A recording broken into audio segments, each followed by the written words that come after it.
Hello everyone, कैसे हैं आप सब। आई होप आप सब अच्छे होंगे और अच्छे से ही पढ़ाई कर रहे होंगे। देखिए, आज का टॉपिक है वॉइस। मोस्ट इम्पॉर्टेंट टॉपिक है। इस टॉपिक में से क्वेश्चन आते ही हैं। अब देखिए, आपने इस टॉपिक को पहले से ही पढ़ रखा होगा, हमने स्कूल टाइम में भी पढ़ा था। एक्टिव एंड पैसिव, ये तो नाम सुना है ना आपने, active voice and passive voice. तो मैं बताऊंगी वॉइस क्या होता है, active voice and passive voice क्या है, और ये चेंज कैसे होते हैं, और हमें इनके चेंज करने के टाइम क्या क्या याद रखना होता है। बिल्कुल इजी वे में होगा, बिल्कुल इजी वे में, बेसिक टू एडवांस चलेंगे हम, ठीक है। तो सबसे पहले देखिए वॉइस क्या होते हैं। वाच्य जो हिंदी में बोलते हैं ना, इसका देखो मैं ऐसे मीनिंग निकाले ना तो इसका मतलब होता है वर्ब, ठीक है। अब आप बोलोगे वर्ब कैसे हुआ, इसका मतलब क्या हम एक्टिव वर्ब बोल सकते हैं? हाँ बिल्कुल बोल सकते हैं। एक्टिव वॉइस को एक्टिव वर्ब बोल सकते हैं, पैसिव वॉइस को पैसिव वर्ब बोल सकते हैं। अब मैं आपको इसमें सेंटेंस बताती हूँ, देखो।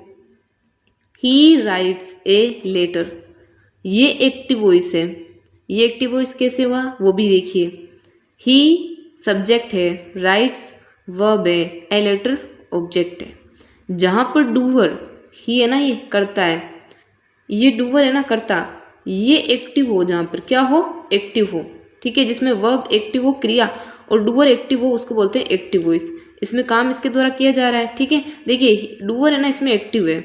कौन लिख रहा है, लेटर कौन लिख रहा है, वह लिख रहा है। तो डूवर जहाँ पर एक्टिव है वो एक्टिव वॉइस होगा, ठीक है।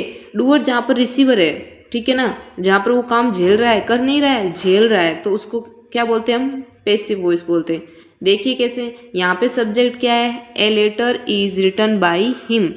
ए लेटर यहाँ पर सब्जेक्ट है, तो क्या बताइए काम कौन कर रहा है, ए लेटर काम कर रहा है क्या? यहाँ पर डूवर ये काम कर रहा है क्या, सब्जेक्ट कोई काम कर रहा है क्या? नहीं कर रहा है ना, तो ये क्या हो गया, passive voice. Is written by him, उसके द्वारा लिखा गया है। एक सीधी सिंपल चीज़ है, यहाँ पे सब्जेक्ट देखना आप सबसे पहले, और आपको ये देखना है कि जो सब्जेक्ट है, जो डूअर है, क्या वो काम कर रहा है। जब डूअर एक्टिव हो तो उसको एक्टिव वॉइस बोलते हैं, जब डूअर रिसीवर हो तो उसको पैसिव वॉइस बोलते हैं, ठीक है। सीधी सी बात है। अब देखो यहाँ पे सब्जेक्ट लेटर है ना, तो ये क्या है, ये कोई काम नहीं कर रहा है, ठीक है। रिसीवर क्या है, हिम, काम वो कर रहा है, तो यहाँ पे क्या हो जाएगा, पैसिव वॉइस।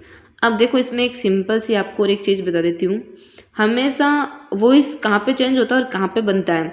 देखो बी फॉर्म होती है ना, बी फॉर्म के बाद में वर्ब की थर्ड फॉर्म आ जाए तो वो हमेशा पैसिव वॉइस है, अगर नहीं है तो वो पैसिव वॉइस नहीं है। ये आपको याद ही रखना है, बी की फॉर्म होनी चाहिए और उसके बाद में वर्ब की थर्ड फॉर्म आनी चाहिए। अब देखो बी की फॉर्म में क्या क्या आते हैं, एक बार देखो। बी की फॉर्म में आते हैं is, am, are, was, were, be, been, being, ये सब आते हैं। एक चीज़ और देखो कैसे, यहाँ पर देखो बी क्या है इस सेंटेंस में, बी क्या है बताओ, इज है ना। अब ये इज आ गया, बी बताया ना मैंने, इज, ये देखो ये रहा, तो ये हो गया बी प्लस वर्ब की थर्ड फॉर्म क्या है, राइट का क्या हो जाएगा, रिटर्न, तो ये हो गई थर्ड फॉर्म, तो ये क्या बन गया हमारा, पैसिव वॉइस। तो हमें ये ध्यान रखना है कि ये क्या हो गया, पैसिव वॉइस। ये सब्जेक्ट है, ठीक है, और ये ऑब्जेक्ट है। इसमें सब्जेक्ट है जो करता है, वो डूअर है, वो क्या है, एक्टिव है, इसको एक्टिव वॉइस बोलते हैं। और जहाँ पर ये रिसीवर होता है उसको पैसिव वॉइस बोलते हैं। एक चीज़ आपको अच्छे से याद रखनी है, बिल्कुल क्लियरली याद रखनी है, बी प्लस वर्ब की थर्ड फॉर्म में वही पैसिव वॉइस होगा, बाकी कोई भी पैसिव वॉइस नहीं होगा, ठीक है। अब देखिए आपको और बता देती हूँ मैं एक और।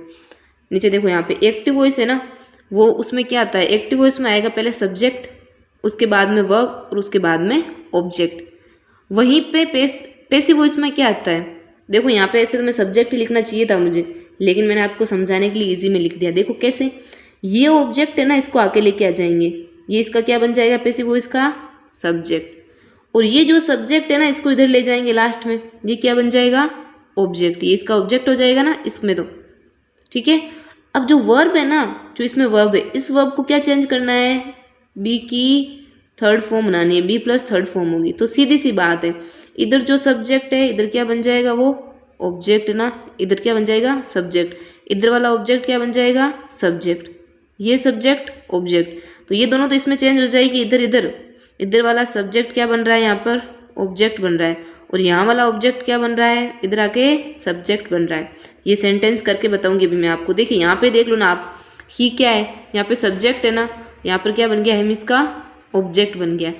ए लेटर ये क्या है, यहाँ पर ऑब्जेक्ट ही है ना, यहाँ पे क्या बन गया है, सब्जेक्ट बन गया है। ठीक है, तो ये चेंज हो जाएंगे। और जो वर्ब होती है ना वो क्या होगी, वर्ब किस में चेंज होगी, बी प्लस थर्ड फॉर्म में। सीधी सी बात है, ये तो ऐसे चेंज हो जाएंगे। और जो बीच में ऊपर वर्ब बचेगी ये वर्ब किस में चेंज होगी, वर्ब प्लस थर्ड फॉर्म में चेंज हो जाएगी। देखो सीधी सी बात है, आगे ना समझ में। अब देखो हम एक सेंटेंस देखते हैं, ये तो वही बात है। देखो जैसे उस सेंटेंस में क्या होना चाहिए, ऑब्जेक्ट होना चाहिए, तभी तो हम इसको इधर लेके आके सब्जेक्ट बनाएंगे। अगर ऑब्जेक्ट होगा ही नहीं तो क्या लेके आएंगे, कुछ भी नहीं ला सकते ना। तो जिसमें ऑब्जेक्ट होगा सिर्फ उसी का ही पैसिव वॉइस बनेगा। ये सेंटेंस देखो, I am going to Jaipur, इसमें क्या दिया हुआ है, I am going to Jaipur. आप मुझे बताओ इसका पैसिव वॉइस बन सकता है क्या, बताओ बनेगा क्या इसका पैसिव वॉइस, कैसे बनेगा। अब देखो मैं एक सेंटेंस आपको यहाँ पे और लिख के बता देती हूँ। जैसे सी रीड ए नोवेल, क्या इसका पैसिव वॉइस बन सकता है, आपको यही रूल याद रखना है। ठीक है, कौन सा ऊपर जो बताया था, सब्जेक्ट को क्या बनाना है, ऑब्जेक्ट, और ऑब्जेक्ट को क्या बनाना है, सब्जेक्ट। ए नोवेल का क्या बन जाएगा, ए नोवेल यहाँ पे क्या ऑब्जेक्ट है ना, यहाँ पे क्या बन जाएगा, ए नोवेल, सब्जेक्ट आ जाएगा आगे ए नोवेल। ठीक है, अब बताओ मुझे, रीड्स आएगा सॉरी यहाँ पे, तो यहाँ पे क्या करेंगे हम, रीड्स का क्या बन जाएगा, ये तो वापस वर्ब चेंज हो जाएगी। ठीक है, और यहाँ पे क्या बन जाएगा, बाई हर, ये बन गया। पर यहाँ पर ऑब्जेक्ट था ना, तभी तो इसका सब्जेक्ट बना पाए हम, और यहाँ पे सब्जेक्ट है तो इसका ऑब्जेक्ट भी बन गया। ये बी प्लस वर्ब की थर्ड फॉर्म में चेंज हो जाएगी। पर यहाँ पर आप मुझे बताओ ऑब्जेक्ट क्या है क्या ऑब्जेक्ट, सब्जेक्ट तो है आई। ठीक है, गोइंग वर्ब हो गया, आई एम गोइंग, ये वर्ब है। ये क्या है, प्रीपोजिशन है, क्या है, प्रीपोजिशन है। अब प्रीपोजिशन के बाद में ये आया जयपुर, ये इसमें ऑब्जेक्ट नहीं है, ये ऑब्जेक्ट है क्या, ये ऑब्जेक्ट है ही नहीं, ऑब्जेक्ट इसमें नहीं है तो फिर इसका वॉइस बन ही नहीं सकता है। इसका वॉइस चेंज हो जाएगा क्या, नहीं होगा। ठीक है ना, इसका वॉइस चेंज होगा नहीं और ये बनेगा ही नहीं। ठीक है, अब देखो यहाँ पे, अब इसको क्या बोलते हैं, जहाँ पर ये ऑब्जेक्ट नहीं होना तो उसको बोलते हैं इंट्रांजिटिव वर्ब। क्या बोलते हैं, इंट्रांजिटिव वर्ब। जिसमें ऑब्जेक्ट नहीं होता है ना, आपने पढ़े होंगे ना वो तो हिंदी में, सकारात्मक याद होगा, सकर्मक एंड अकर्मक क्रिया याद है ना, सकर्मक अकर्मक। अब देखो यहाँ पर वही बता रही हूँ मैं, जिसमें ऑब्जेक्ट नहीं होना, जिसमें ऑब्जेक्ट नहीं है, ठीक है ना, तो उसका पैसिव वॉइस नहीं बन सकता है। तो देखिए ट्रांजिटिव एंड इंट्रांजिटिव वर्ब क्या होती है, देखिए ट्रांजिटिव वर्ब होती है जिसमें क्या होना चाहिए, ऑब्जेक्ट यूज होना चाहिए। ऑब्जेक्ट का हम पता कैसे लगाते हैं, बताओ कैसे पता लगाते हैं, ऑब्जेक्ट का हम पता लगाते हैं वोट और हुम से। अब आप बोलोगे वोट और हुम से कैसे पता लगाते हैं, चलिए वो भी बता देती हूँ मैं। यहाँ पे हम लिखते हैं ही एट, क्या खाया उसने, मैंगोज। तो यह भी सब्जेक्ट है, ये ऑब्जेक्ट है या नहीं, कैसे पता करें, लगाओ वोट या हुम। ही एट, उसने खाए, वोट लगा दो, क्या खाए, वोट का आंसर आ रहा है क्या, हाँ जी बिल्कुल आ रहा है। वोट का आंसर क्या आ रहा है बच्चों, बताओ क्या आ रहा है, वोट का आंसर आ रहा है मैंगोज। ठीक है, आंसर आ रहा है ना मैंगोज। तो जब वोट का आंसर मिल जाए तो वो क्या होती है, ट्रांजिटिव वर्ब, सकर्मक। और जो ट्रांजिटिव वर्ब है उसका क्या बन जाएगा, पैसिव वॉइस बन जाएगा, सीधी सी बात है। ठीक है, ये अच्छे से याद रखो। अब देखो मैं इसका ये सेंटेंस, इसका भी बताऊंगी एक एग्जाम्पल। इनट्रांजिटिव वर्ब क्या होती है, इनट्रांजिटिव वर्ब होती है जिसके अंदर ऑब्जेक्ट का यूज नहीं होता है। कैसे, जैसे मैं यहाँ पे बोलूँ सी टॉक्स लाउडली, वो जोर से बात करती है। ठीक है, तो सी टॉक्स ये वर्ब हो गई, ये सब्जेक्ट है। ये क्या है मुझे बताओ, ऑब्जेक्ट है क्या, किसकी विशेषता बता रहा है, ये वर्ब है ना, वर्ब इसको मॉडिफाई कर रहा है वर्ब को, कि बातें कैसे कर रही है, जोर से। तो ये क्या है, ये एडवर्ब होगी, क्या होगी, एडवर्ब होगी, जो वर्ब को मॉडिफाई कर रहा है। टॉक्स बात करने का तरीका बता रहा है, कैसे कर रही है, जोर से, तो एडवर्ब है। यहाँ पे ऑब्जेक्ट नहीं है। ऑब्जेक्ट क्या होते हैं, नाउन और प्रोनाउन होते हैं ना ऑब्जेक्ट, तो नाउन एंड प्रोनाउन यही ऑब्जेक्ट होते हैं, ना कि एडवर्ब ऑब्जेक्ट होता है, ना एडजेक्टिव होता है, ये सब ऑब्जेक्ट होते ही नहीं है। तो आपको ये अच्छे से याद रखना है कि ट्रांजिटिव एंड इनट्रांजिटिव वर्ब में आपको अच्छे से देखना है ये, ठीक है ना, तो ये अच्छे से याद रखो। आई थिंक समझ में आ गया होगा आपको ये, सॉरी ये थोड़ा फ़ोन हिल रहा है। देखिए सीधी सी बात समझ में आ गई है, ट्रांजिटिव वर्ब सकर्मक क्रिया जिसके अंदर ऑब्जेक्ट हो उसका ही बनेगा पैसिव वॉइस। ठीक है, और हमें पता कैसे लगेगा, वोट और हुम से। इनट्रांजिटिव वर्ब क्या होती है, जिसमें ऑब्जेक्ट का यूज नहीं होता है। ठीक है। जहाँ ऑब्जेक्ट का यूज़ नहीं होगा तो उसका पैसिव वॉइस भी नहीं बनेगा, ठीक है। आपको समझ में आ गई होगी ये अच्छे से। अब देखिए नेक्स्ट देखते हैं आगे हम।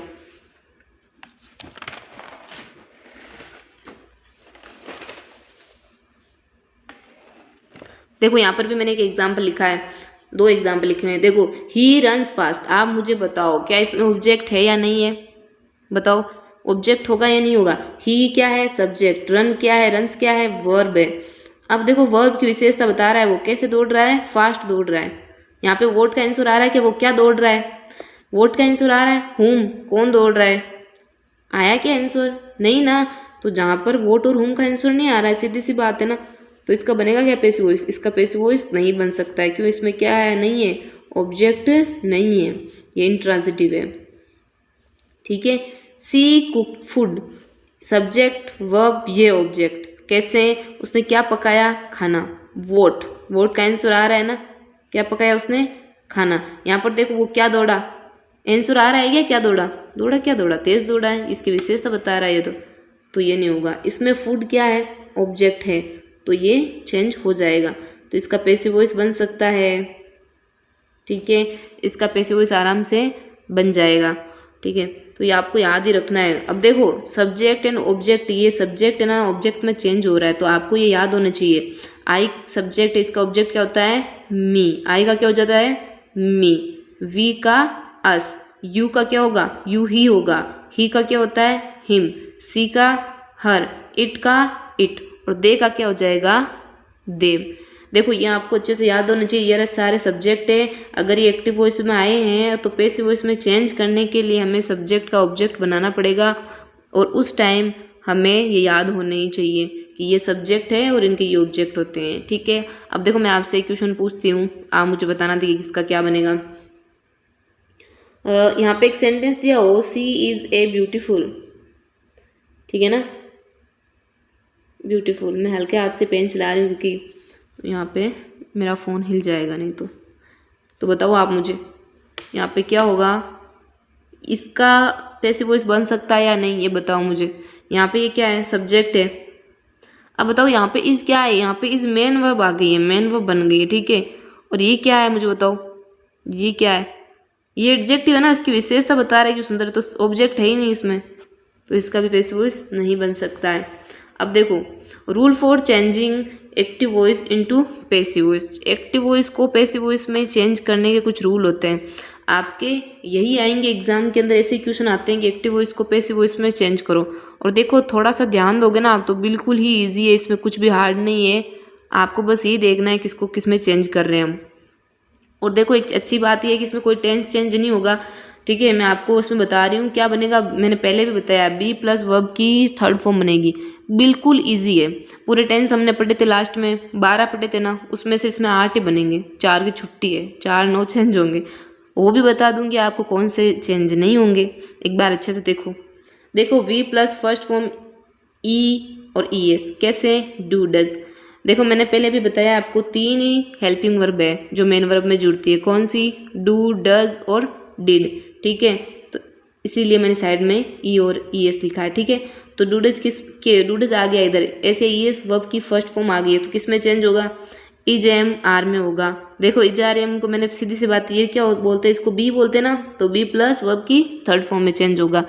आगे देखो इज एम आर वर्ब की first form plus I N G आया हुआ है, तो क्या हो जाएगा, is am are plus being हो जाएगा। बी का क्या बन जाएगा, बीइंग प्लस वर्ब की थर्ड फॉर्म, ठीक है। बी बीइंग, बीन पढ़ा होगा आपने, बी वॉज बीन, ये तो होते ना, ये फोर्थ फॉर्म है, तो इसी में चेंज होगा, प्लस वर्ब की थर्ड फॉर्म, तो ये भी हो गया बी का रूप ये, ठीक है।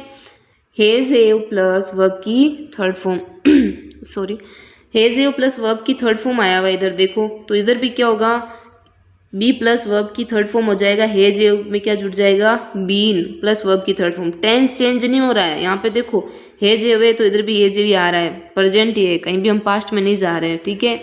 देखो यहाँ पे V2 क्यों लिखा है मैंने, वही बात यहाँ पे एस और एस लिखा था ना, वही बात यहाँ पे हो रही है अप्लाई, V2 लिखा है, मतलब डिड का मतलब मैंने V2 ही लिखा है, क्योंकि सेकंड फॉर्म होती है वहीं पे हम मानते हैं कि डिड है। तो ये किस में चेंज होगा, पास्ट है तो पास्ट में ही रहेगा, वोज वर, ये भी होता है, तो बी प्लस वर्ब की थर्ड फॉर्म। डिड किस में चेंज हो रहा है, वॉज वर्ब में, मतलब बी प्लस वर्ब की थर्ड फॉर्म। इन सब में थर्ड फॉर्म ही लगेगी इधर, सीधी सी याद रखो। वॉज वर्ब प्लस वर्ब की first form plus ING, was verb plus being plus verb की थर्ड फॉर्म। देखो वॉज वर्ब है, आगे बीइंग ही जुड़ रहा है, मतलब बी जुड़ रहा है, सब में कुल मिला के बात क्या है, बी जुड़ रहा है, ठीक है। वर्ब की third form, head plus verb की थर्ड फॉर्म किस में चेंज होगी, हेड में क्या जुड़ गया इधर, बीन, बी की फॉर्म ये वर्ब थर्ड फॉर्म आ गई है, ठीक है। विल सेल प्लस वर्ब की फर्स्ट फॉर्म तो किस में चेंज होगा, will cell plus be, be में चेंज हो रहा है, वर्ब की थर्ड फॉर्म में, ठीक है। नेक्स्ट देखो किस में चेंज हो रहा है, विल सेल प्लस हैव। अब आप सोचोगे मैंने बीच में कुछ तो गायब किया है ना, क्या गायब किया है बताओ। एक चीज़ गायब की है मैंने, यहाँ से हैज हैव प्लस बीन गायब किया है, वो सब मैंने अलग से लिखे हैं जो चेंज नहीं हो रहे हैं, आपको बताऊंगी आगे भी। Will cell plus have plus verb की थर्ड फॉर्म, तो इसमें क्या होगा, will cell plus have plus been, आ गया बीन प्लस वर्ब की थर्ड फॉर्म। यहाँ तक सेम ही आगे बीन लगा के वर्ब की थर्ड फॉर्म लगानी है। जहाँ कहीं भी मॉडल आ जाए तो मॉडल फर्स्ट फॉर्म में आते हैं तो मॉडल के साथ में बी प्लस वर्ब की थर्ड फॉर्म लग जाएगी। सीधा सा फॉर्मूला इधर बी प्लस वर्ब की थर्ड फॉर्म होगी सबके अंदर ही, ठीक है। पास्ट है तो पास्ट और सिंपल है तो सिंपल, फ्यूचर है तो फ्यूचर। अब देखो ये है नो चेंज वाले, हैज बीन प्लस वर्ब की फर्स्ट फॉर्म, यानी present perfect continues, past perfect continues, future perfect continues, ठीक है, और फ्यूचर कंटिन्यूज। ये टेंस चेंज होंगे ही नहीं चार, तो टोटल 12 होते हैं ना, उसमें से सिर्फ 4 ही चेंज होंगे और 4 चेंज होंगे नहीं, ये बात सीधी सी याद रखो। तो देखो has have been plus verb की थर्ड फॉर्म नो चेंज है, हेड बीन वर्ब की first form plus ING no change है, विल सेल प्लस वर्ब की थर्ड फॉर्म नो चेंज है, shall have will have been verb की first form no change है।